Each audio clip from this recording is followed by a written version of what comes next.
지금 이제 죄를 다스리는 방법, 오늘 이제 세 번째로 이제 들어갑니다. 우리 예수 믿는 사람은요, 제가 말씀을 계속 드리지만은, 우리는 죄하고 싸워서 우리는 이겨야 돼요. 근데 우리는 사실은요, 무조건 우리는 죄하고 싸워서 이긴 사람들입니다. 그래서 우리는 더 이상 이제 죄하고는 싸움을 하려고 하지 마시라는 거예요. 그래서 우리가 죄하고 싸움에서 이길 수 있는 비결이 어디 있느냐면은 은혜입니다, 은혜. 그래서 예수를 믿어도 어떤 분은 법 아래에서 예수를 믿는 분이 있고, 어떤 분은 예수를 믿어도 은혜 안에서 예수를 믿는 분이 있어요. 그래서 우리가 법 아래에서 예수를 믿는 사람들은 남들이 볼 때는 참 경건하고 훌륭하고 참 대단한 사람이라고 인정은 받을 수 있어요. 그렇지만 그것은 하나님 보실 때는 합당치 않다. 저는 생각을 가집니다. 하나님 우리에게 주신 것은요, 법을 주신 것이 아니라 하나님 우리에게 주신 것은 은혜를 주신 거예요. 그리고 하나님 우리에게 정말 알고 우리에게 깨닫기를 원하는 것은 법을 깨닫는 것보다는 은혜를 깨닫기를 원하는 거예요. 법은 뭐냐면 시시비비를 가리는 거예요. 시시비비를. 제가 이제 그저께 이제 지방회장님하고 교육자 회장님이 저에게 신방을 했어요. 왜 신방을 하느냐? 제가 다리를 헛디뎌가지고 계단에서 굴렀거든요. 굴러가지고 오른쪽 다리가 퉁퉁 퍼가지고 제가 사실은 걷지 못할 정도가 됐어요. 그래서 오늘 주일날 나와서 이게 설교할 수 있을까 하는 그런 염려를 많이 가졌는데, 다행히 정형외과를 잘 찾아가서 거기서 막 이렇게 한 3일 집중적으로 치료받으니까 많이 아물었어요, 이게. 근데 그 소식을 듣고 신방을 왔어요. 신방을 오면서 이제 지방회장님이 이제 설교를 이렇게 했대요. 그 한 게 뭐냐면, 두 사람이 싸움이 붙었어요. 어떤 싸움이냐면, 4 곱하기 7은 27이라고 고집하는 사람이 있었어요. 4 곱하기 7은 27. 4 곱하기 7하면 27. 근데 또 한 사람이 듣고 보니까 4 곱하기 7이 무슨 27이냐 이거예요. 4 곱하기 27은 얼마예요? 28이죠. 너 왜 27이라고 우기냐? 4 곱하기 27은 28이다 이거예요. 그리고 두 사람 사이에서 이게 안 된 거예요. 중재가 안 되는 거죠. 계속 우기니까. 그래서 두 사람이 원님한테 간 거예요. 원님 이거 판결해 달라고. 그래서 원님 앞에 갔는데도 역시 4 곱하기 7은 27이라고 계속 우겨대는 사람이 있는 거예요. 그 사람 계속 그렇게 고집을 부려요. 그리고 또 이 사람은 또 뭐냐면 4 곱하기 7이 어떻게 27입니까 원님? 4 곱하기 7은 28입니다 하고 이 사람은 또 우기는 거예요. 근데 원님이 어떻게 판결을 내렸을까요? 어떻게 판결을 냈을까요? 네? 원님이 판결을 어떻게 내렸냐면 4 곱하기 7은 28이라는 사람을 저기다가 형태를 묶어놓고 곤장을 10대를 때리라 그랬대요. 그리고 그 사람이 곤장을 이제 10대를 맞았어요. 맞으면서 원님이 뭐라고 말하냐면 이런 말을 해야 돼요. 걔하고 싸워서 이긴 놈은 어떤 놈이라고요? 예? 걔하고 싸워서 이긴 놈은 어떤 놈이라고요? 걔보다 더한 놈이고, 걔하고 싸워서 비기면 어때요? 걔 같은 놈이고, 걔하고 싸워서 지면 뭐예요? 걔보다 못한 놈이에요. 걔만도 못한 놈이라는 거예요. 거기서 원님이 뭘 원하겠습니까? 말이 안 되는 사람하고는 상대를 하지 마라 이 소리죠. 우리도 마찬가지예요. 제가 오늘 이걸 설교 때 쓸 줄이야 전혀 생각을 못 했는데요. 우리는요, 말이 안 되는 것을 우리 신앙생활 할 때 거기에 얽매이지 마시라는 거예요. 하나님은 우리에게 법을 줘요. 법은 항상 시시비비를 가리기 때문에 거기에는 은혜가 없습니다. 싸움이 나오고 분열이 나오고 상처가 나오고, 또 상처를 줘봐요. 상처를 준 사람도요, 결국에 가면 마음 안 편합니다. 마음에 늘 남아요. 그래서 사람이 마지막 죽을 때 어때요? 늘 아쉬움이 남잖아요. 그때 우리 아내한테 그러지 말았어야 되는 것 같아. 그때 내가 조금만 더 우리 남편 내가 참았으면 되는 건데 그때 왜 못 참았을까 하면서 남편이 떠나고 나면, 아내가 떠나고 나면, 또 자녀들은 부모가 떠나고 나면요, 항상 그 여운이 남는 거예요. 그건 뭐니까? 법 아래 사는 사고가 우리 속에 깔려 있습니다. 그래서 우리는 항상 뭐든지 시시비비를 가려야 직성이 풀리는 거예요. 이게요. 그래서 하나님은 분명히 우리에게요, 법을 준 거 아니에요. 그래서 선악을 알게 하는 나무 실과는 먹지 말라고 한 거예요. 그거 먹으면 행복한 것 같은데 그거 먹으면 행복한 게 아닌 거거든요. 대신 하나님 우리에게 계속 주시기를 원하시는 것이 뭐냐면 은혜입니다. 은혜. 할렐루야. 그래서 저도 요즘 계속요, 하루에 이제 출애굽기를 하루에 한 장씩 창세기부터 계속 제가 읽어 나가요. 그래서 이제 출애굽기를 읽으면서 저도 감사하게 느끼는 게 뭐냐면 한번 보세요. 하나님 은혜가 얼마나 큰지요. 보세요. 원망하는 이스라엘 백성들에게 하나님 물이 없다고 원망하잖아요. 그 엄청난 기적을 다 경험하고 다 체험하면서도 물이 없다고 마라의 샘물이 나타나니까 막 또 하나님 앞에 원망하잖아요. 그런데 하나님 그 원망의 소리를 듣고 어떻게 합니까? 법으로 다스려요? 은혜로 다스려요? 뭘로 다스립니까? 은혜로 다스리는 거죠. 그래서 우리 하나님 아버지가 너무 좋으신 분입니다. 너무 좋으신 분이에요. 그래서 우리는 자꾸 하나님을 알고, 우리가 하나님을 아는데 뭘 자꾸 알아야 되냐면 하나님의 은혜를 알아야 된다는 거예요. 은혜예요. 그래서 우리가 은혜 안에 살아가는 사람은 죄하고 싸워서 이기는 거예요. 죄하고 싸워서 이기는 삶을 사는 것이지, 법 아래 사는 사람은요, 죄하고 싸우면 100점 100패합니다. 근데 은혜 안에 사는 사람은 죄하고의 싸움에서 우리는 싸움하면 우리는 100점 100승하면서 살아가는요, 그런 삶을 사는 거예요. 그래서 100점 100승하는 사람의 삶에 마음에는 뭐가 있냐? 평안이 있어요. 소망이 있습니다. 자신감이 있습니다. 두려움이 떠나요. 확신을 갖고 살아가요. 그 다음에 끝을 보고 가는 거예요. 하나님 우리에게 주신 큰 은혜가 뭡니까? 끝이 보여요. 우리는 우리의 끝은 뭡니까? 행복이에요. 그래서 사람들이 그러잖아요. 우리는 죽어도 행복하고 이 땅에 살아도 행복하다 이거예요. 왜냐면 죽음은 천국이요. 이 땅에 살아가면 하나님의 은혜를 알면서 은혜 속에 살아가니까 그것도 하나님 앞에 감사한 거고, 그러나 사나 죽으나 우리는 늘 하나님 앞에 어떤 삶을 사느냐? 감사하는 삶이에요. 그리고 하나님 우리에게 주시는 결론은 뭐냐면 저기에요. 모든 것이 협력해서 하나님 우리에게 선호를 갖다 주시는 거예요. 그렇기 때문에 항상 예수 믿는 우리는요, 항상 우리의 끝에 모든 어려움이나 힘듦이 오고 갈등이 올 때 우리의 끝에 최종적인 결론은 우리 눈으로는 분명히 앞이 안 보입니다. 깜깜해요. 그래도 우리가 내리는 결론은 뭐냐면요, 항상요, 뭘로 결론 내리시라고요? 소망으로 결론을 내리시라는 거예요.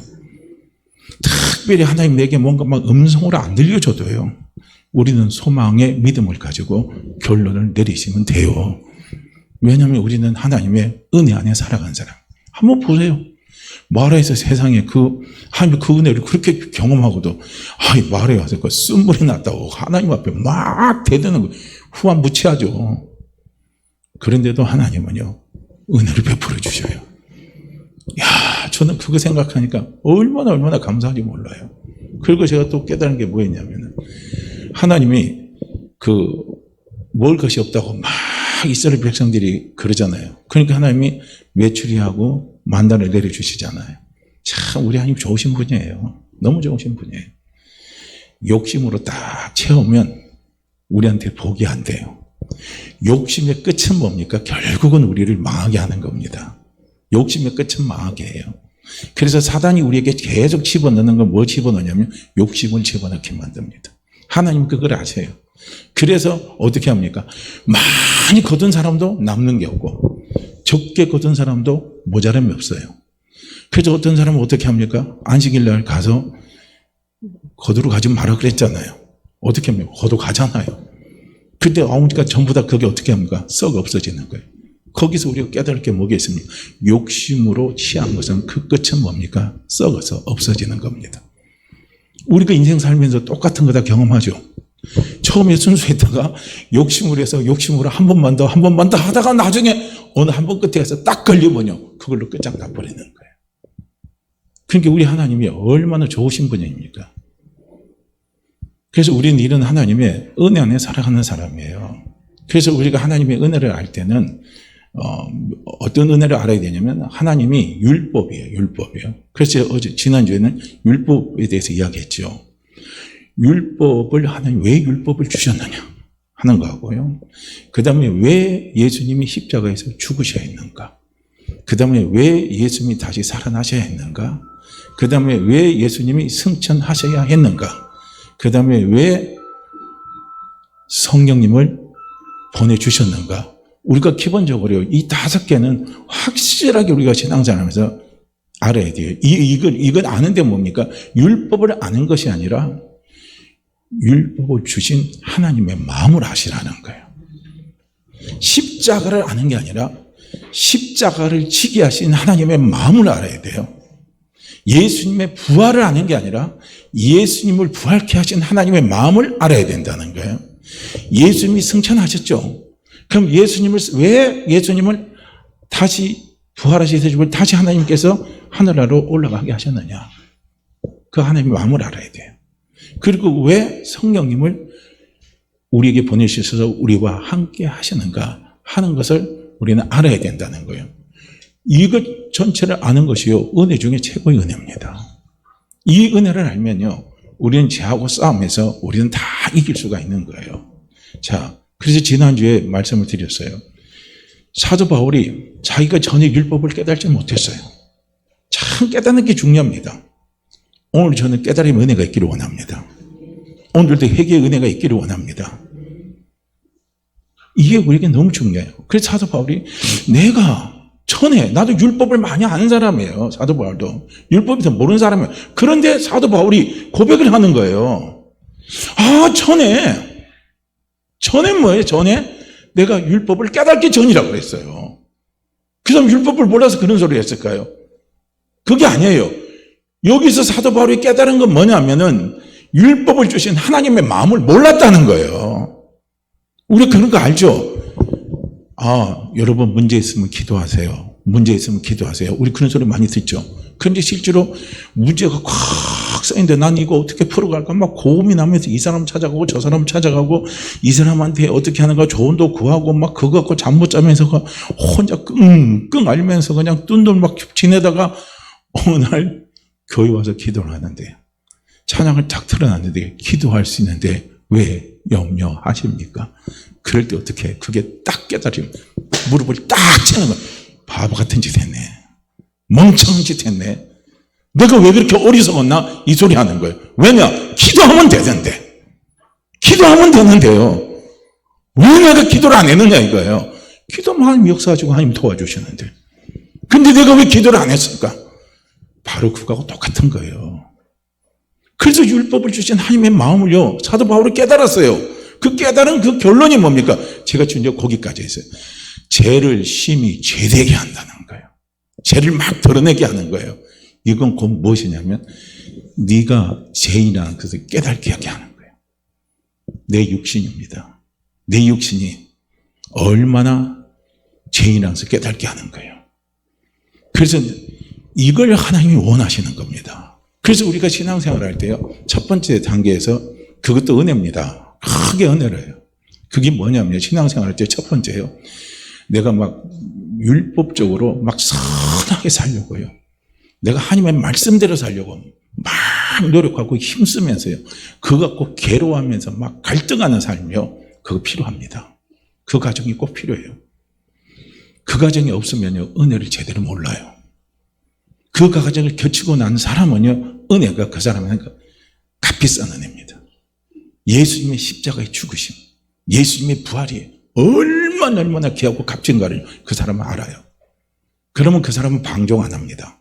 그런데 그 과정이 없어요. 무조건 은혜로 가는구나. 예수 믿으면 내가 하나님 우리에게 은혜를 베풀어 주시는구나. 그래서 그냥 그렇게 은혜만 알고 그 과정이 없는 사람은 어떻게 되냐면 은혜의 종기성을 몰라요. 그걸 가지고 해서 흔히 말하면 값싼 은혜라고 하는 거예요. 값싼 은혜만 알고 그쪽으로 살아가는 사람은 어떻게 되냐면 그 사람은 방종으로 갑니다. 방종은 참 무서운 겁니다. 방종은 그리스도를 욕되게 하는 거예요. 십자가를 욕되게 하는 거예요. 이거 하면 안 되거든요. 우리는 방종하는 삶을 살아라고 하나님께서 은혜를 주시는 게 아닌 거예요. 이거예요. 그래서 우리가 신앙생활을 할 때 이 과정입니다. 지금 이 율법이에요. 법 아래서 우리가 은혜로 바뀌는 과정이요. 이게 쉬운 것 같아도 이 과정이 상당히 오래 걸립니다. 어떤 사람은요, 평생 신앙생활에도 이게 안 바뀌는 사람이 있어요. 계속 법에서 은혜로 가는 거예요. 분명히 구원은 하나님의 은혜로 구원받아요. 분명히 그 재용서는 하나님의 은혜로 재용서받아요. 분명히 그 사람 입은 뭡니까? 하나님의 은혜로 축복을 받는데요. 그런데 뭡니까? 그 사람의 삶의 생각의 구조는요, 절대로 법 아래에서 은혜로 바뀌는 게 안 되는 거예요. 그래서 이런 사람은 뭐라고 이야기하냐면, 예수 믿는 게 얼마나 힘든 줄 알아? 신앙생활 하는 게 얼마나 힘든 줄 알아? 그거 아무나 하는 게 아니야. 그럼 겁주는 거죠. 아니, 예수 믿는 게 힘들고 신앙생활 하는 게 힘들면 누가 나와서 교회에 나와요? 누가 나와서 예수 믿어요? 예수님 분명히 말씀해, 수고하고 무거운 짐진들아 다 내게로 오라. 내가 너희를 쉬게 하리라. 내 멍에는 쉽고 가볍다 이거예요. 거기서 주님이 지신 명예는요, 그게 복음이에요. 그게 은혜입니다. 하나님이 나에게 주신 은혜, 아버지가 내게 주신 은혜는요, 그 멍에예요. 그러니까 사도 바울이 하나님이 자기에게 주신 은혜, 그 은혜가 너무 크니까요, 사도 바울은 그걸 그 멍에를 뭘로 고백했냐면 종으로 고백한 겁니다. 나는 하나님의 종이라니까요. 스스로 종이 된 거예요. 자유할 수 있는 사람이 하나님의 자녀인데도 하나님의 은혜가 너무 크고 너무너무 귀하고 값지니까 내가 하나님의 그 은혜에 갚는 삶을 살아가는 자로서 내가 종으로 살아가겠다는 거예요. 이건 차원이 다른 거예요. 엄청나게 차원이 다른 겁니다. 이걸 우리는요, 깨달아야 된다는 거예요. 바울이 그 정도까지 가르쳤을 정도면 율법을 주신 하나님의 마음을요, 바울이 철저하게 깨달았기 때문에 그런 사람이 될 수밖에 없었다는 겁니다. 이걸요, 우리는 볼 수 있어야 된다는 거예요. 그래서 우리가 교회 나와서 신앙생활 할 때요, 찔리는 게 많이 있어야 돼요. 성경 읽을 때 찔리는 게 많이 있어야 됩니다. 기도할 때 찔리는 게 많이 있어야 돼요. 다른 사람하고 간증할 때 찔리는 게 많이 있어야 돼요. 내가 내 자신을 스스로 돌이켜볼 때 찔리는 게 많이 있어야 됩니다. 정말 나는 내가 봐도 죽일 놈이야. 나는 내가 나를 봐도 소망이 없어. 내가 나를 봐도 정말 한심한 사람이야. 내가 나를 봐도 나는 정말로 무지한 사람이야. 나는 정말 미련하고 나는 바보 같은 사람이야. 이런 게요, 우리 속에 밀려와야 되는 거예요. 그러면서 그 다음에 찾아오는 게 뭔 줄 아십니까? 주여 나를 불쌍히 여기소서, 나를 긍휼히 여기소 하면서 그때 나오는 게 뭡니까? 그게 이제 십자가가 나오는 거예요. 그래서 십자가 든든히 붙잡고 가는 거예요. 십자가 든든히 붙잡고 주님의 그 부활입니다. 부활의 그 놀라운 축복을 우리가 든든히 붙잡고 달려가요. 이게 돼야 된다는 거예요. 이제 사도 바울이 이제 그런 과정을 겪은 것을 로마서 7장에서 이야기를 해주고 있습니다. 자, 우린 다시 로마서 7장으로 한번 이제 들어가 보죠. 로마서 7장이요, 15절 말씀부터 지난주에 14절까지 제가 14절까지 말씀을 좀 본 것 같은데요.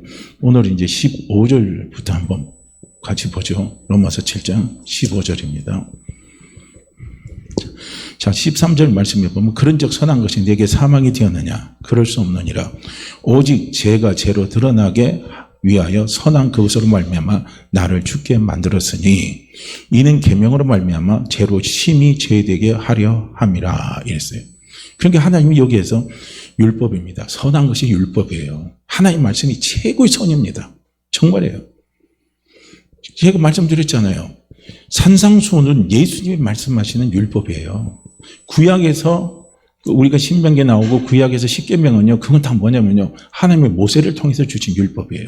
그래서 구약에서 말하는 율법은 핵이만 갖고 다루지만요, 예수님이 산상수훈에서 말씀하신 예수님의 율법은요, 행위하고 우리 마음까지 다 보는 거예요. 그렇기 때문에 예수님 말씀하신 그 율법 안에는 우리가 온전하게 쓸 자가 하나도 없어요. 그래서 산상수훈대로 그대로 살면요, 그 사람은 최고인 거예요. 그래서 예수님 말씀하신 산상수훈의 교훈은요, 최고의 도덕을 말하는 거예요. 최고의 선을 이야기하는 거예요. 그런데 그걸 내가 살아나려고 해요. 처음에 그렇게 살려고 하죠. 그래서 어떤 목사님 그렇게 했잖아요. 그 웃기는 실합니다. 이 목사님이 목회를 하면서 기도할 때마다 음력이 자꾸 쏟아나는 거예요. 그러니까 죽겠죠. 여자를 보고 뭐라 그래요?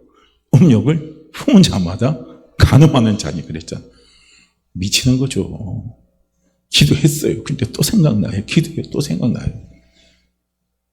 예쁜 여자들 한번 와보세요. 날씬하게 하고 가면은 애정한 남자들 눈 다 거기 가고 눈 다 곱히잖아요. 그걸 흔히 우리가 속된 말로 하면 침을 질질 흘리고 있다고 그러잖아요. 그 침 안 흘리면 남자냐 그러는 거죠. 넌 남자도 아니라 이거 고자라 그러죠. 고자가 돼도 그런데요. 근데 그 목사님 너무 힘이 드니까 스스로 고자가 돼버린 거예요. 그거 하면 그런 생각이 안 날 거라고. 왜 안 납니까? 근데 소문이 어떻게 났느냐? 그 목사님이 여자들하고 어떻게 했냐? 호텔에도 들어갔다 나갔다 한다고 소문이 난 거예요. 소문이 참 무섭죠. 그런데 나중에 다 알고 보니까 그 목사님 고자 아닙니까? 스스로 고자가 됐는데요. 그거 없앤다고요. 그런다고 해서 그게 해결이 되는 문제입니까? 해결이 안 돼요. 해결할 수가 없습니다. 어느 목사님은 그러잖아요. 자기가 성결이 하도 급하니까 자기 성결 죽이고 사람 품던 게 안 되니까 이름을 바꾸면 그렇게 될 것 같아서 온유라고 바꿔놨는데 온유라고 바꿔놔도 온유가 안 된다는 거예요. 온유가 안 된대요. 할 수가 없대요. 저기 우리 교회 와서 감사 세미나 목사님 아시죠? 그 목사님도 그렇잖아. 난 하도 감사 세미나하고 막 받은 은혜가 막 책에 막 써놔서 야 이제는 이분은 감사의 대가가 좀 됐겠구나 했는데 한 번 만나서 이야기하다 보니까 아들도 막 대통 싸웠대요. 그래갖고 아침에 나오는데 아들도 되게 뭐라고 막 하고 나오니까 자기가 마음이 무겁고 막 무척 괴롭더라는 거예요. 사람이 다 그런 겁니다. 사람이 다 그래요. 어쩔 수가 없어요. 이게 사람입니다. 그러니까 이걸 우리는 깨달아야 된다는 거예요. 내 속에 선한 것이 하나도 없다 깨닫는 겁니다. 할렐루야. 그러니까 다윗이 하나님 앞에 인정받을 수 있던 게 바로 시편 51편을 잘 읽어보면요. 거기에서 하나님이 다윗에게 인정받을 수 있는 조건이 거기에서 다 나옵니다. 하나님이 다윗을 인정해서 하나님의 입술 속에서 나와 다윗을 향해서 뭐라고 말합니까? 다윗은 내 마음과 합한 자라 그랬잖아요. 근데 거기서 시편 51편에 보면요. 다윗은 죄 아래에서 죽은 사람이 아니에요. 다윗은 그 죄를 다스리는 사람이 됐어요. 결론은요. 다스리는 사람이 됐다니까요. 나단 선지자한테 죄에 대해서 책망을 받고 그리고 하나님 앞에 자기 그 궁결이고 불쌍히 여겨달라고 하나님 앞에 회개하면서 고백하고 막 이 침상에 눈물을 흘리면서 하나님 앞에 막 그렇게 해결했잖아요. 그러면서 다윗이 철저하게 자기 자신을 본 게 뭘 보냐면 내 자신의 이것을 보는 거예요. 내 속에 정직한 영이 없다 이거예요. 그건 뭐냐면 거기서 말하는 영은 마음을 이야기해요. 내 속에 정직한 마음이 하나도 없다는 거예요. 이만 다른 말로 하면 내 속에 선한 마음이 하나도 없다는 거예요. 우리 이것부터 인정하고 들어가야 돼요. 이것부터 인정하고 들어가야 된다니까요. 그게 인정이 되면요. 나는 선한 것을 행할 수 있는 능력이 없다는 걸 거기서 고백하는 거예요. 내가 선을 행할 수 있는 능력이 하나도 없다 이거예요. 내 속에는 이 악한 것밖에 없다는 겁니다. 이걸 봐야 된다는 거예요. 이걸 보지 못하면요. 우리는 하나님의 은혜가 뭔지를 몰라요. 은혜를 깨달지 못합니다. 그러면서 얼마나 이 다윗이 하나님 앞에 간절히 기도했던 게 뭐냐면 제 마음에 정직한 영이 없습니다. 그러니까 아버지 정직한 영으로 저를 새롭게 하옵소서. 정직한 영을 저를 새롭게 해달라는 거예요. 그러면서 그 정직한 영을 막 사모하는 거예요. 사모하는 거예요. 정직한 영을 달라는 거예요. 선한 마음을 달라는 거예요. 깨끗한 마음을 달라는 거예요. 할렐루야. 이걸 달라는 거예요. 다윗이. 그러면서 하나님 앞에 그 애통하는 마음으로 하나님 앞에 기도하고 달려나갔잖아요. 그러니까 거기서 하나님이 다윗에게 딱 깨닫게 해준 게 뭡니까? 하나님이 받으시는 제사는 상한 심령의 제사라는 거예요. 할렐루야. 이게 엄청 중요한 거죠. 너무 중요한 거죠. 그게 벌써 거기에서 다윗은 뭐가 와요? 죄를 짓고 나서도 자유함이 오는 거예요. 자유함의 고백이 나오고 감사의 고백이 나오고 찬양의 고백이 나오는 거예요. 이거예요, 이거요. 그 사람은 뭡니까? 지금 죄를 다스리고 있다는 거예요. 오늘 예수 그리스도를 믿는 우리는요, 주님의 십자가의 은혜와 주님의 부활을 통해서 우리와 함께 하신 성령님이 함께 하신 은혜를 통해서요, 우리는 죄를요, 다스려가는 사람이 돼야 된다는 겁니다. 이걸 봐야 돼요. 그러니까 그걸 우리가 그런 사람이 되려면 철저하게 오늘 로마서 7장에서 사도 바울이 고백하는 그 고백이요, 우리의 고백이 돼야 되고, 이 체험이 우리의 체험이 돼서 함께 공개해 나가야 되는 거예요. 이것은요, 사도 바울의 간증입니다. 간증이요. 놀라운 간증이에요. 자, 이제 제가 다시 들어갑니다. 15절 말씀을 볼게요. 내가 행하는 것을 내가 알지 못하노니. 그래서 여기서 내가 행하는 거예요. 내가 행하는 거. 지금 내가 행하는 겁니다. 뭘 행하느냐? 내가 알지 못하느니 내가 원하는 것은 행하지 아니하고 도리어 미워하는 것을 행함이라 이거예요. 그럼 아까 어느 목사님 이야기하죠. 나는 정말로 여자를, 아무리 예쁜 여자를 보고, 아무리 아름다운 여자를 보고, 아무리 젊은 여자를 보고 나는 음욕을 이제 품지 않으리라. 절대 나 그런 생각 안 가질 거야. 나 이제 깨끗하게 살 거야. 내가 마음을 먹었어요. 지나가는데 어떻게 해요? 눈이 그리 가는데. 눈이 그리 가고 생각이 그리 가는데 어떻게 해요? 어떻게 할 거예요? 이게 미치는 거 아니에요. 나는 그렇게 하고 싶지 않아요. 나는 그런 생각 갖고 싶지 않아요. 나는 그런 마음 갖고 싶지 않아요. 그런데 어떻게 합니까? 내가 원하는 거 그거 아니고 원치 않은 그거 하는 거예요. 예쁜 여자만 보면, 젊은 여자만 보면 어떻게 해요? 눈이 거기 가는 걸요. 그러다가 어떻게 했어요? 부인한테 한 대 맞을 수도 있겠죠. 우리가 미워하는 것도 마찬가지인 거예요. 나한테 누가 상처를 주고 내 의견에 누가 반대를 하고 누가 나를 좀 허물하는 말이 있다 할지라도 나는 절대 그런 사람 미워 안 할 거야. 내 자녀, 내 엄마 아빠 내 생각 다르고 내 자녀는 정말 내 말 안 들어도 난 우리 자녀 절대 안 미워할 거야. 해보세요. 어때요? 안 미워하죠? 막 사랑스럽죠? 막 껴안아주고 싶죠? 꽉 껴안아주고 싶을 거예요. 그게 돼요? 안 되죠.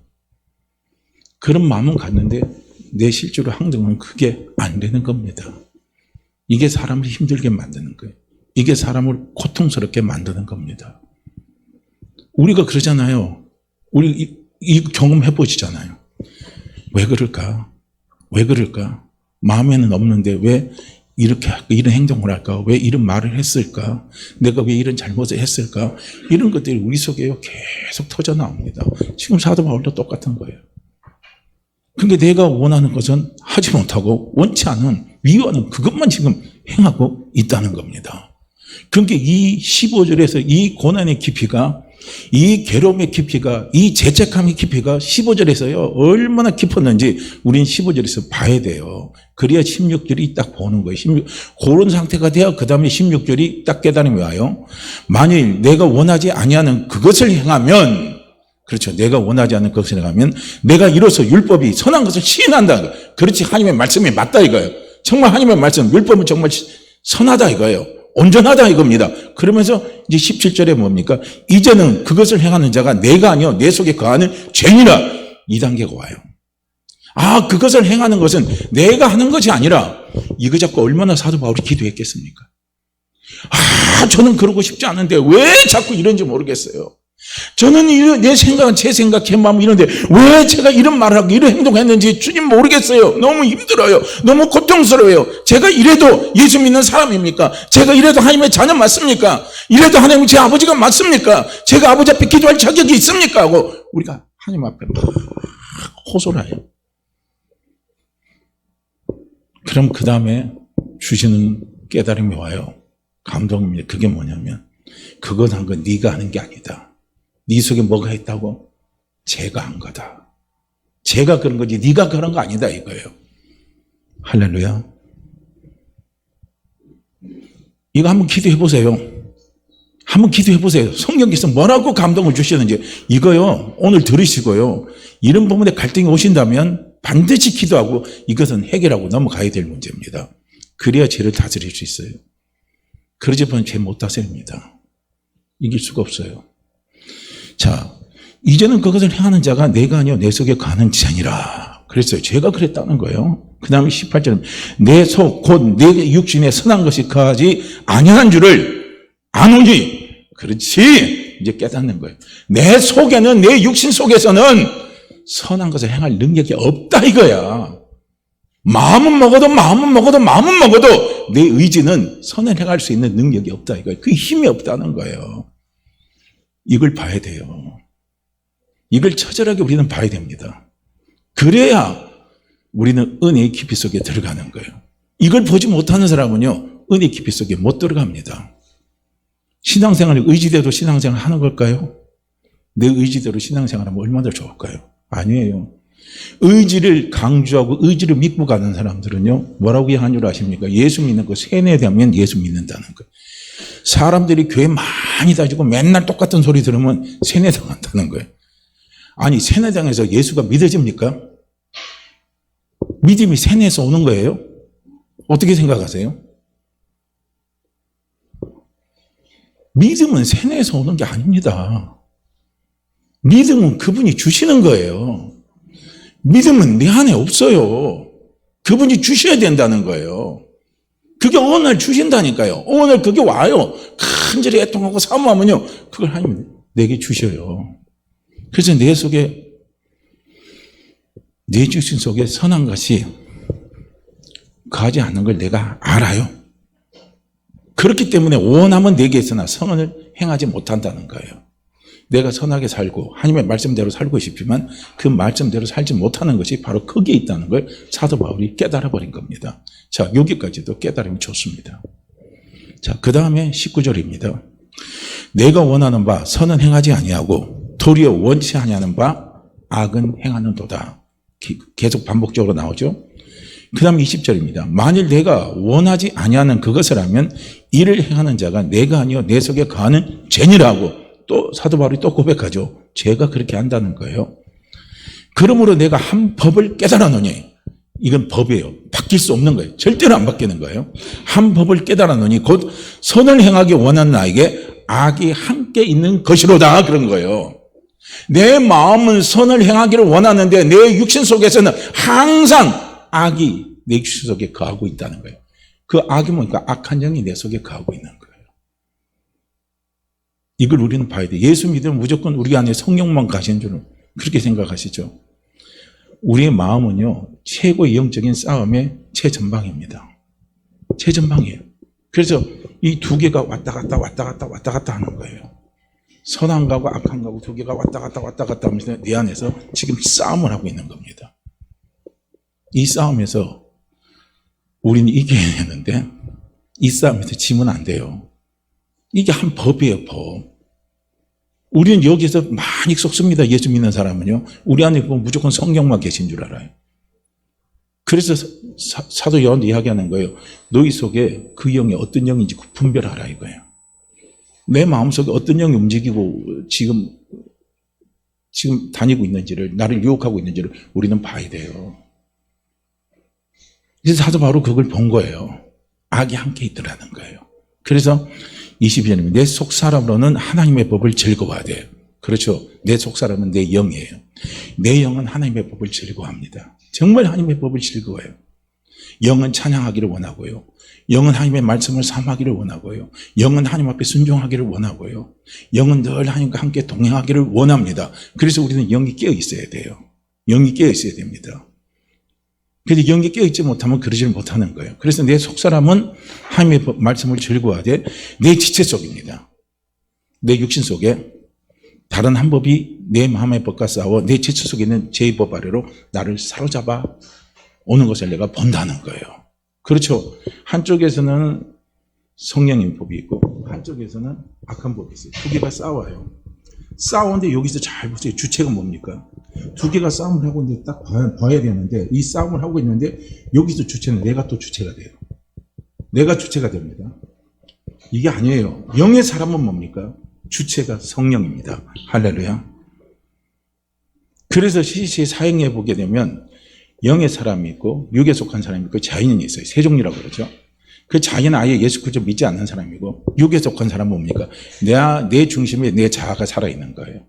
그리고 예수님은 자기 마음의 중심에 왕자에서 내려와 있어요.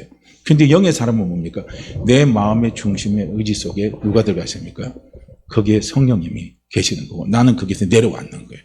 바로 그렇게 되는데, 사도 바울은 어떻게 하냐면은 거기까지는 봤어요. 내 마음에 악한 법이 있고 내 영으로는 하나님의 법을 즐거워해서 하나님의 법을 따라가려고 하는데, 이게 이 두 개가 왔다 갔다 하는데 거기서 누굽니까? 주체가 누가 돼야 되냐면 성령이 주체가 돼야 되는 거예요. 내가 주체가 돼버린 거예요. 내가 주체가 되니까 결국은 뭐가 되냐면 결국은 또 도루묵이 되는 거예요. 그래서 고백하는 게 뭡니까? 제 법으로, 내 지체 속에 있는 죄의 법으로 나를 사로잡아 오는 것을 보는도다. 내가 거기까지 봤는데 또 어쩔 수 없이 또 사로잡혀가는 나를 또 보는 거예요. 그러니까 엄청 힘든 거죠. 너무 힘든 거예요. 그러니까 요 정도까지 오는 사람은요, 그래서 교회 다니는 게 힘든 거예요. 그래서 예수 믿는 게 힘든 거예요. 엄청 힘든 거예요. 너무너무 고통스러운 거죠. 차라리 하나님을 몰랐으면 도주할 뻔했죠. 저도 이런 고통, 이런 갈등 겪었어요. 그렇다고 하나님을 떠나자니 지옥 가는 게 무섭고, 그렇다고 하나님을 믿자니 믿는 게 너무 힘들고 괴로운 거예요. 어떻게 해요? 그 주체가 나니까. 그래서 예수 믿는 우리는 나를 빨리 내려놔야 된다는 거예요. 나를 내려놔야 돼요. 이거 아직까지 사도 바울은 여기까지 해서 나를 못 내려놓은 거예요. 나를 내려놓지를 못했습니다. 그러니까 죄하고 싸움에서 지는 거예요. 죄를 못 다스리는 겁니다. 그래서 24절이에요. 오라 나는 공고한 사람이로다. 이 사망의 몸에서 누가 나를 건져내랴. 오라 나는 공고한 사람, 쉬운 말하면 난 미쳐 죽겠다 이거예요. 이 저주 같은 몸이에요.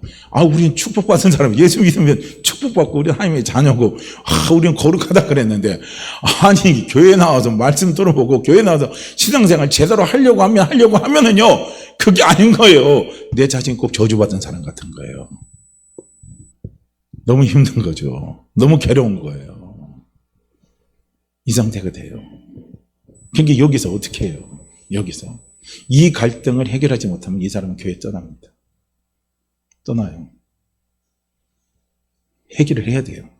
짚고 넘어가야 돼요. 그러려면 어떻게 합니까? 우리는 또 기도, 말씀밖에 없어요. 자, 그 다음에 이제 25절에 보면 이제 드디어 엄청난, 이거 뭡니까? 전환이 온 거예요. 엄청난 회개 역사가 일어난 거예요. 24절과 25절 사이에서는, 24절과 25절 사이에서는요, 엄청난 사도 바울이요, 생각이 전환이 온 거예요. 이게 이제 육의 생각에서 영의 생각으로 확 바뀌는 겁니다. 이 전환이 온 거예요. 그래서 우리가 신앙생활 하면서, 우리가 교회 생활하면서요, 우리가 자꾸요, 뭘 해야 되냐면, 우리가 전환이 돼야 돼요. 육의 생각에서 영의 생각으로 자꾸 바뀌어야 된다는 거예요. 그리고 여기서 영의 생각으로 전환이 오니까 어떻게 하냐. 우리 주 예수 그리스도를 말미암아 하나님께 감사한다는 거예요. 야, 주님이 아니었으면 나는 영원히 죄의 종이 되고, 영원히 죄의 저주 가운데서, 내가 영원히 죄의 노예 가운데서 내가 살아갈 수밖에 없었구나. 그런데 우리 주님 때문에, 우리 주님의 십자가 때문에, 우리 주님의 부활 때문에 난 너무너무 감사하다 이거예요. 엄청난 전환이 온 거예요. 이 전환이 온 사람은요, 방종 안 합니다. 절대 방종 안 해요. 방종할 수가 없어요. 감사하다 이거예요. 자, 그리고 나서 있잖아요. 바로 8장 1절로 넘어가 봐요. 그러므로 이제 그리스도 예수 안에 있는 자에게는 결코 뭐예요? 정죄함이 없다 이거예요. 이 죄를 다스려버린 거죠. 어마어마한 축복이죠. 엄청난 축복이죠. 왜 예수 그리스도 안에서는 결코 정죄함이 없느냐? 2절에 써요. 나는 이제 해방됐다 이거. 나는 이제 해방됐다 이거예요. 어디서 해방됐어요? 죄에서 해방됐다는 거예요. 죄의 법에서 나는 해방된 사람이라 이거예요. 이는 그리스도 예수 안에 있는 생명의 성령의 법이 죄와 사망의 법에서 너를 해방하였습니다. 나는 해방됐다는 거예요. 그래서 예수 믿는 우리가 교회 나와서 나는 죄인입니다 하지 말라는 거예요. 거기서 머물지 말라는 거예요. 해방됐어요. 할렐루야. 죄에서 해방됐습니다. 할렐루야. 우리는 죄에서 해방된 사람이에요. 우리가 지금 일본한테 왜 큰 소리 칩니까? 쪽발이 개달짝 얼마든지 지금 당당히 이야기하잖아요. 만약 일제 때 있었다면 그런 소리 했으면 작살납니다. 지도 모르게 끌려가다가 두들 맞고 잘못하면 죽고 나올 수 있잖아요. 일본 천황한테 말도 안 되죠. 우린 지금 천황 우습게 보잖아요. 왜 그래요? 해방됐기 때문에. 그래서 그런 거예요. 이걸 우리는요, 분명히 깨달아야 되는 거예요. 이 됨은 우리는 죄와의 싸움에서 완전히 이긴 겁니다. 그 이유는 어디 있느냐? 3절이에요. 율법이 육신으로 말미암아 연약하여 할 수 없는 그것을. 그러니까 율법은요 연약해요. 어느 부분에서 율법은 완전한 법인데 어디에서 연약하냐면 우리를 죄에서 해방을 못 시킨다는 거예요. 율법은 그 한계를 가지고 있는 거예요. 율법의 연약성은 바로 그거예요. 나를 죄에서 해방시켜줘야 돼요. 나를 그 정죄에서 해방시켜줘야 돼요. 나를 그 죄 송사에서 해방시켜줘야 돼요. 나를 그 죄의 노예에서 해방시켜줘야 돼요. 그런데 율법은 해방을 못 시켜주고 오히려 죄의 종이 되게 만들어버리는 거예요. 죄의 굴레 가운데 살아가게 만들어버리는 거예요. 이게 율법의 한계예요. 이게 율법의 연약성입니다. 그래서 이 율법이 육신으로 말미암아 연약해서 할 수 없는 그것을 하나님은 하시나니 그랬거든요. 하나님이 하시는 거예요. 율법은 하나님 내신 법이 있기 때문에 하나님만이 하실 수 있는 거예요. 하나님이 어떻게 하셨습니까? 죄로 말미암아 자기 아들을 죄 있는 육신의 모양으로 보내어 육신의 죄를 정하사 그랬거든요. 육신의 죄를 예수님을 통해서 완전히 다 육신의 죄에서 거기 심판을 해버렸다는 거예요. 보응을 했다는 거예요. 거기서 다 끝내버린 거예요. 예수님을 통해서. 우리는 안 되니까. 예수님 하나님의 아들이시잖아요. 예수님 죄가 없으신 분이잖아요. 죄 유혹도 안 받으신 분이잖아요. 죄에서 다 이기신 분이잖아요. 깨끗하신 분이잖아요. 그런데 그분이 와서 십자가에서 우리 모든 죄를 다 담당해버린 겁니다. 모든 불의를 우리 다 깨끗하게 해버린 거예요. 누가 했습니까? 하나님이 하신 거예요. 이걸 깨달아버리는 거예요. 이게 지식으로 깨닫는 게 아니라 체험으로 깨닫는 겁니다. 이렇게 되면 우리는 죄를 다스릴 수 있어요. 죄에서 우리는 해방하는 거예요. 이길 수가 있다는 거예요. 그래서 주님의 십자가, 왜 주님이 십자가를 지셔야 했는가? 죄에서 해방시켜 주시기 위해서. 우리의 죄를 담당시켜 주시기 위해서. 주님이 드디어 십자가를 지셨구나 하는 것을요, 우리는 거기서 깨닫는 게 이게 십자가의 은혜입니다. 그러니까 우리는 율법의 은혜도 깨달아야 돼요. 할렐루야. 그래서 율법은 무조건 나쁘다고 하면 안 돼요. 율법 우리는 정죄하지 않아요. 율법이 없었다면 십자가를 알 수가 없는 거예요. 율법이 있었기 때문에 십자가의 은혜를 아는 거예요. 대속함의 은혜를 아는 거예요. 율법이 없었다면 절대로 십자가의 대속의 은혜를 알 수가 없어요. 사도 바울은 그걸 깨달은 거예요. 대속의 은혜를요. 자, 그 다음에 이제 4절입니다. 육신을 따르지 않고 그 영을 따라 행하는 우리에게 율법의 예우가 이루어지게 하려 하심이니라 그랬거든요. 왜 예수님을 하나님이 이 땅에 인간의 몸으로 보내셨는가? 그 이유를 5절에서 얘기하는 육신을 따라 4절에서 육신을 따르지 않고 그 영을 따라 행하는 그랬거든요. 그 영은 뭡니까? 성령을 따라서 행하는 거예요. 그래서 성령님은 우리에게요 자꾸 믿음을 주시는 거예요. 어떤 믿음을 주시냐면 예수님이 십자가에서 네 모든 죄를 다 담당했다 이거예요. 네 모든 죄를 다 담당하고 네가 이룰 수 없는 그 율법을 예수님이 십자가에서 우리 모든 죄를 다 담당하시고 그 율법을 예수님이 대신 다 이루어 주셨다는 거예요. 할렐루야. 그래서 우리가 이 로마서 8장 4절의 말씀을 가지고 신명기 28장 들어가 보세요. 엄청난 축복입니다. 어마어마한 축복이에요. 그래서 예수 그리스도를 믿는 우리는요 비전을 크게 가지셔야 된다는 거예요. 왜냐? 우리는 죄하고 상관없는 사람이기 때문에. 우리는 죄하고 싸움에서 이긴 사람이고요. 우리는 죄를 다스리는 사람이기 때문에 우리의 꿈을 크게 가지라는 거예요. 우리가 신명기 28장을요. 로마서 8장 4절의 말씀을 깨달지 못하고 알지 못하고 신명기 28장에 들어가면 우리는 법 아래서 그거 보면 무서운 거예요. 그런데 은혜 안에서 신명기 28장을 보세요. 어마어마한 축복이죠. 하나님이 내 소설 하는 일마다 다 복을 주신대요. 할렐루야. 하나님이 하늘의 창문을 확 열어놓으셨습니다. 누구를 위해서 열어놨습니까? 나를 위해서 열어놓으신 거예요. 할렐루야. 그렇기 때문에 너는 꿈을 크게 가져라 이거예요. 큰 꿈을 갖고 나에게 기도하고 내게 구하라 이거예요. 너는 세계 열방을 구하라는 거예요. 세계를 구하라는 겁니다. 우리가 그 믿음이 안 돼서 못 구하죠. 하나님 이미 그걸 다 이뤄놓으셨어요. 어디서 다 이뤄놨습니까? 십자가에서. 예수님을 통해서 다 이뤄놓으신 거예요. 제가 오늘요 신명기 28장요 보고 제가 끝낼게 욕게 하자고요. 자, 신명기 28장을 한번 가서 같이 읽어보자고요. 보자. 내가 내 하나님 여호와의 말씀을 삼가 듣고 오늘 내게 명령하는 그 모든 명령을 지켜 행하면 이렇게 돼 있잖아요. 우리는 하나님이 명하신 명령 우리는 못 지켜요. 행할 수가 없어요. 우리 육신은. 그런데 감사하게도 이걸 하나님은 아시고 이게 율법의 한계예요. 율법이 연약한 게 바로 그거예요. 율법은 온전한 법이에요. 그래서 우리가 율법대로만 살면은요 하나님이 세계 모든 민족에 우리를 뛰어나게 해주는 거예요. 아직까지 유대인들이 이걸 믿어요. 근데 우리는 아니에요. 이걸 은혜로 해석을 하시라는 겁니다. 할렐루야. 은혜로 해석을 하세요. 우리가 하나님의 말씀을 상가짓게 행하지 못하기 때문에, 그래서 하나님 예수 그리스도를 이 땅에 보내신 거예요. 그래서 율법의 요구를 하나님이 예수 그리스도에 다 이루셨어요. 이뤘기 때문에 세계 모든 민족이 뛰어난 축복을 누가 받아요? 오늘 그리스도 예수를 믿는 내가 받는다는 거예요. 할렐루야. 보세요. 그러니까 여기서 걸리지 마시라는 거예요. 그래서 우리는 구약을 뭘로 봐야 돼요? 구약은 십자가의 은혜, 예수 그리스도를 통해서 구약을 풀어가야 된다는 거예요.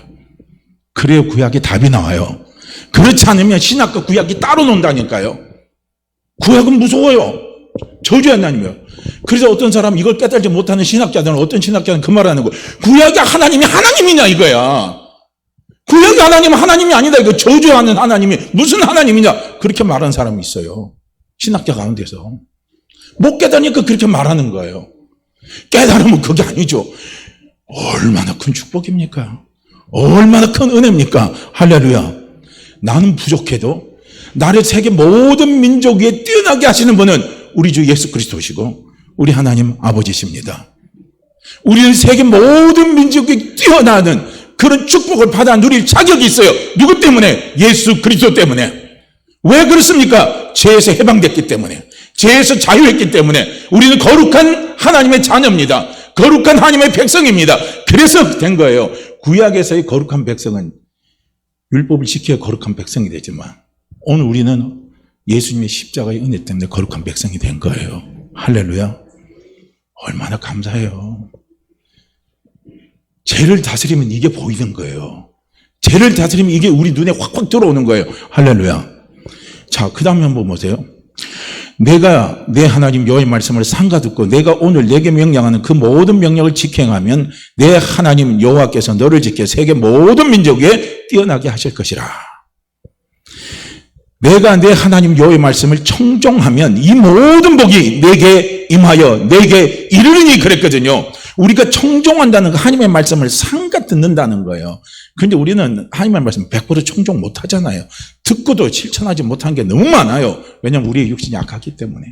그래서 우리는 성령을 쫓아가야 된다. 그 영을 쫓아 행하는 자에게, 그 영을 쫓아 행하는 자에게, 그 영을 쫓아 행하는 자에게는요, 아까 로마서 8장 4절이죠. 율법의 요구가 이루어지는 거예요. 할렐루야.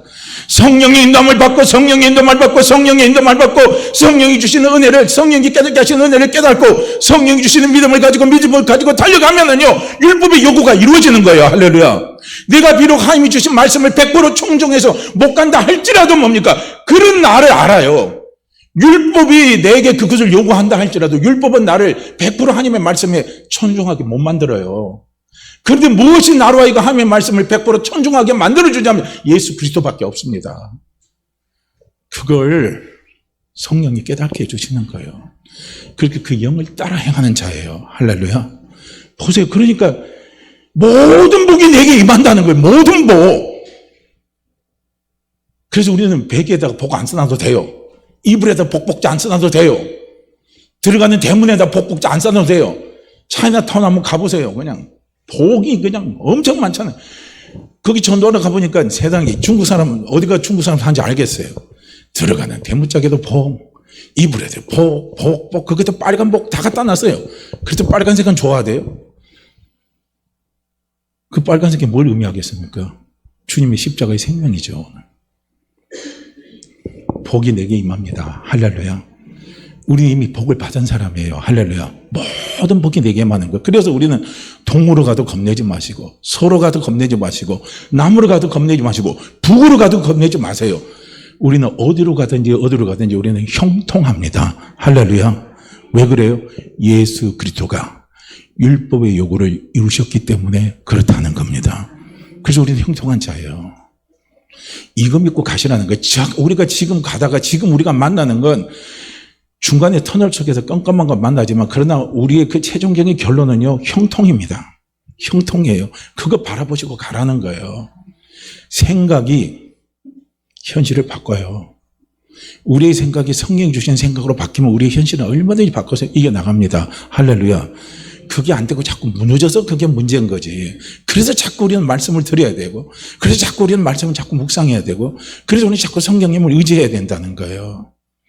자, 그 다음에 보세요. 그 모든 복이 어떤 복입니까? 성읍에서도 복을 받고, 들에서도 복을 받고, 내 몸의 자녀도 복을 받아요. 할렐루야. 그러니까 걱정하지 마세요. 하나님 반드시 내 자녀 복 줍니다. 하나님 반드시 내 자녀 길을 인도해 주십니다. 반드시 하나님이 잘 축복해 주십니다. 그 길을 하나님이 다 인도해 주셔요. 내 토지의 소산과 내 짐승의 새끼와 소와 양의 새끼가 복을 받을 것이며, 그랬거든요. 우리에게 필요한 모든 것들을 하나님 다 복을 주십니다. 내 강주리와 떡 반죽 그릇이 복을 받을 것이며, 내가 들어가도 복을 받고 나가도 복을 받을 것이라. 할렐루야. 그러니까 들어가도 복 받고 나가도 다 복 받아요. 우리 성도님들 이런 데서 자유하세요. 네가 이 교회 떠나면 잘 되는 짓 보겠다고. 그런데 다 자유하세요. 주의 영이 계신 곳은 어디나 다 자유합니다. 다 자유 똑같잖아요. 그런데 얽매이지 마시고 이런 데서 마음 다 자유하세요. 이왕이면 하나님이 내게 주신 교회에서 열심히 봉사하고 충성하면 더 큰 축복이죠. 그러나 그런 것에는 얽매이지 마시라는 거예요. 우리는 이미 예수님이 율법 요구를 다 이루셨기 때문에 내가 들어가도 복 받고 내가 나가도 복 받고 난 다 복 받는다. 그런 게 우리의 생각을 복의 생각으로 다 바꿔보시라는 거예요. 나는 복 받은 사람이다. 나는 복 받은 사람이다. 나는 복 받은 사람이다. 나는 복 받은 사람이다. 이거예요. 나는 복인이에요, 복인. 할렐루야. 무슨 병을 찾아도 하나님 왜 내가 뭐 잘못해서 복을, 아니요, 그것도 복입니다. 이것도 복이 다 복이에요. 다 하나님 합력해서 우리에게 최고의 축복으로 갖다 주시는 거예요. 할렐루야. 자, 그 다음에 보세요. 7절입니다. 여호와께서 너를 대적하기 위해 일어난 적군들을 네 앞에서 피하게 하시리니 그들이 한 길로 너를 치러 들어와서나 네 앞에서 7길로 도망하리라. 할렐루야. 나를 괴롭히는 원수 앞에 두려워하지 마세요. 사람을 두려워하면 올무에 걸려요. 그러나 하나님을 신뢰하면 우리는 안전합니다. 오늘 우리는 안전하게 하세요. 내가 사업하다가 아니면 장사하다가 누가 와서 나에게 협박하더라도 그 협박에 뭐 순간에 우리가 마음에 두려움 온다 할지라도 결론은 뭡니까? 괜찮아. 하나님이 잘 되게. 하나님이 길 열어주셔. 하나님이 도와주셔. 하나님이 역사하셔. 그렇게 믿고 가세요. 자, 그 다음 여호와께서 명령하사 내 창고와 내 손으로 하는 모든 일에 복을 내리시고, 보세요. 내 손으로 하는 모든 일에 복을 주십니다. 반드시 그 복이 와요. 반드시 그 축복을 하나님이 열어주십니다. 믿으세요? 여호와께서 내게 주신 땅에서 내게 복을 주실 것이며 여호와께서 내게 맹세하신 대로 너를 세워 자기의 성민이 되게 하시리니 이는 내가 내 하나님 여호와의 명령을 지켜 그 길로 행할 것임이니라. 할렐루야. 자, 한번 보세요. 12절 말씀 볼게요. 여호와께서 너를 위해 하늘의 아름다운 보고를 여시사 내 땅에 때를 따라 비를 내리시고 내 손으로 하는 모든 일에 복을 주시리니 내가 많은 민족에게 구워줄지라도 너는 꾸지 아니할 것이요. 분명 하나님께서 나를 꾸어주는 사람이 되지 빌어먹게 하는 사람은 안 된다는 거예요. 우리 예수 믿는 사람은 빌어먹을 인생이 아닙니다. 꾸어주는 인생이에요. 살려주는 인생입니다. 축복받는 인생이에요. 그렇게 믿어도 돼요. 로마서 8장이 믿어진다면, 로마서 8장 4절 말씀이요. 율법의 요구를 다 이루었어요.